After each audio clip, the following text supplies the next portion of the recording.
Guys, നിങ്ങൾ ലൈഫിൽ കേൾക്കേണ്ട കുറച്ച് സാധനങ്ങൾ ഞാൻ പറഞ്ഞുതരാം. ഒരു സർട്ടൺ ഏജ് കഴിയുമ്പോൾ, ഒരു 10-25 വയസ്സൊക്കെ ആകുമ്പോഴേക്ക് നിങ്ങൾക്ക് മനസ്സിലാവുന്ന കുറച്ച് കാര്യങ്ങളുണ്ട്. ഒന്ന്, തന്ത വൈബ് എന്ന് പറയുന്ന സാധനം ആക്ച്വലി മെച്യൂരിറ്റിയാണ്, നല്ല കാര്യമാണെന്നുള്ള സംഭവം നിങ്ങൾക്ക് മനസ്സിലാവും. ഒരു 10-17-18 വയസ്സൊക്കെ ആകുമ്പോൾ തന്ത വൈബ് എന്ന് പറയുമ്പോൾ ഒരു കളിയാക്കുന്ന പോലെയായിരിക്കും നിങ്ങൾക്ക് തോന്നുക. പക്ഷെ ഒരു 25 വയസ്സോടുകൂടി അടുക്കുമ്പോൾ ആ തന്ത വൈബ് എന്ന് പറയുന്ന സാധനം ലൈഫിനെ കുറച്ചും കൂടി മെച്യൂറായിട്ട് കാണുന്ന ആൾക്കാരെയാണ് ഈ വിളിച്ച് കളിയാക്കുന്നത് എന്നുള്ള കാര്യം നിങ്ങൾക്ക് മനസ്സിലാവും. രണ്ടാമത്, പാരൻസ് വളരെ നല്ല ആൾക്കാരാന്നുള്ള കാര്യം നിങ്ങൾക്ക് മനസ്സിലാവും. നമ്മുടെ പാരൻസ് ആണ് ഏറ്റവും ജെനുവിനായിട്ട് നമ്മൾ രക്ഷപ്പെടാൻ ആഗ്രഹിക്കുന്ന ആൾക്കാർ. ചിലപ്പം കുറച്ച് ഹാർഷായിരിക്കും, ചിലപ്പോൾ നമ്മളോട് സംസാരിക്കുന്ന രീതി ചിലപ്പോൾ മാറ്റമായിരിക്കും. പക്ഷേ പാരൻസ് ആക്ച്വലി നല്ല ആൾക്കാരാന്നുള്ള കാര്യം നിങ്ങൾ റിയലൈസ് ചെയ്യും. പിന്നെ നിങ്ങൾ മനസ്സിലാക്കാൻ പോകുന്ന കാര്യം, ഫണ്ടിനേക്കാൾ ഇമ്പോർട്ടൻറ്റ് പൈസയാണെന്നുള്ള കാര്യമാണ് നിങ്ങൾ മനസ്സിലാക്കാൻ പോകുന്നത്. ഒരു ഷോർട്ട് ടേം ഫണ്ട് നമുക്ക് മാറ്റി വെച്ചാലും കുഴപ്പമില്ല, മണിയാണ് ഇമ്പോർട്ടൻറ്റ് എന്നുള്ളൊരു കാര്യം നിങ്ങൾ പഠിക്കും. മണിയും ഹെൽത്തും ആക്ച്വലി. ചെറുപ്പത്തിൽ ജിമ്മിൽ പോകാനൊക്കെ നിങ്ങൾക്ക് മടിയായിരിക്കും, അല്ലെങ്കിൽ പൈസ ഉണ്ടാക്കുന്ന കാര്യം എനിക്ക് ഒന്നും വേണ്ട, എനിക്ക് ജോലി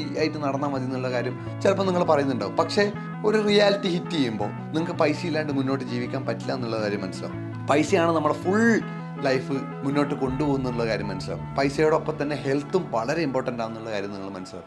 ജങ്ക് കഴിക്കുന്നതൊക്കെ നിങ്ങൾ കുറയും. അതുപോലെ ജിമ്മിൽ പോകുന്നത്, ഹെൽത്ത് ടേക്ക് കെയർ ചെയ്യുന്ന കാര്യങ്ങൾ നിങ്ങൾ കൂടുതൽ ചെയ്യാൻ വേണ്ടി ശ്രമിക്കും. അങ്ങനെ കുറേ കാര്യങ്ങൾ നിങ്ങൾ റിയലൈസ് ചെയ്യും. പിന്നെ ഒരു കാര്യം നിങ്ങൾ മനസ്സിലാക്കാൻ പോകുന്നതെന്ന് വെച്ചാൽ, ഫ്രണ്ട്സ് എന്ന് പറയുന്ന സംഭവം മാറിക്കൊണ്ടിരിക്കും, ഫ്രണ്ട്സ് സർക്കിൾ മാറിക്കൊണ്ടിരിക്കും എന്നുള്ള കാര്യം നിങ്ങൾ മനസ്സിലാവും. നിങ്ങൾ ചെറുപ്പത്തിലുള്ള ഒരു ഗ്യാങ് എപ്പോഴും നിങ്ങളുടെ ലൈഫിൽ കൂടെ ഉണ്ടാവും എന്നുള്ളൊരു തോട്ടിലായിരിക്കും കൂടുതൽ ആൾക്കാരും പോവാം. പക്ഷേ ഒരു പോയിന്റ് കഴിയുമ്പോൾ അതിൽ പല ആൾക്കാരും പല വഴിക്ക് പോകും. ഫ്രണ്ട്ഷിപ്പ് എന്ന് പറയുന്ന ആ സർക്കിൾ മാറിക്കൊണ്ടിരിക്കും.